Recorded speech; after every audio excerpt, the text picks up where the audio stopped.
I don't know when exactly this program would have actually taken place, but there was plans to possibly launch a submarine into space, the equivalent of the big Russian submarines with the twin hulls. They were going to try and launch that into space, one of those, or only longer. I think it was. It was like twice as long and maybe a little fatter, but they were thinking about launching one of those directly into space, just. And I think they were thinking about using a nuclear rocket or something to do it. I don't know what happened exactly with it. It goes in line with the Chernobyl station and all that, but there was plans for a huge silo, and basically the chamber would go down something like 10 miles or 5 miles or something, and it was a big long tube. The thing would be built inside there, and then it would be launched into space, which is the equivalent of launching one of those great big submarines. And basically it was like a 40-year possible ship to go out to the edge of the solar system and back. And 2-generation ship is what it was supposed to be. But I don't know if I think I might have canceled it in the end. I'm not exactly sure what became of it. I kind of left it up to the people. They were thinking about using a maglev system maybe to like get it some run-up speed, so it'd go and then launch and then the nuclear rocket would engage and it'd go the rest of the way to space. They'd get as much momentum going for it, and then they would activate the rocket and basically blast into space pretty much, and then be able to maneuver in orbit. I'm not exactly sure what happened with it.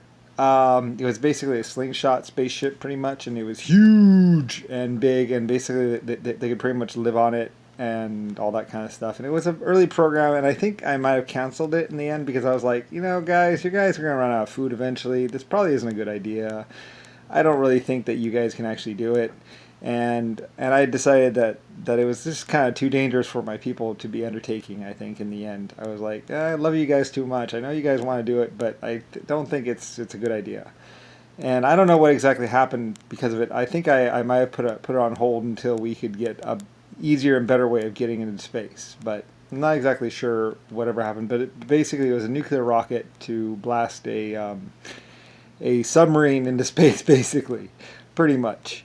And probably one of the reasons why we did submarines too is because I said, first let's do a ship under the water, and if we can do a ship under the water, then maybe we can do one in space, because it's better to find out about problems in the water than it is to actually do it in space, because in space you're kind of screwed. So yeah, there was a project like that. It was the Chernobyl project actually.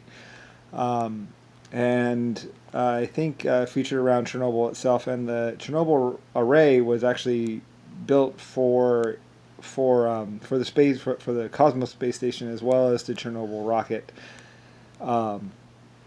thing. So, and it featured a thingy that went way, way, way down into the Earth and all kinds of stuff, and it was a pretty crazy project. And in the end, I don't know what happened to it really, because I think I was like, I don't know, you guys. I had my doubts. So I really didn't want to launch my people into space that far, because I love my people and I don't want my people to die, and I thought that they were undertaking something that was just a little bit too extreme at the time.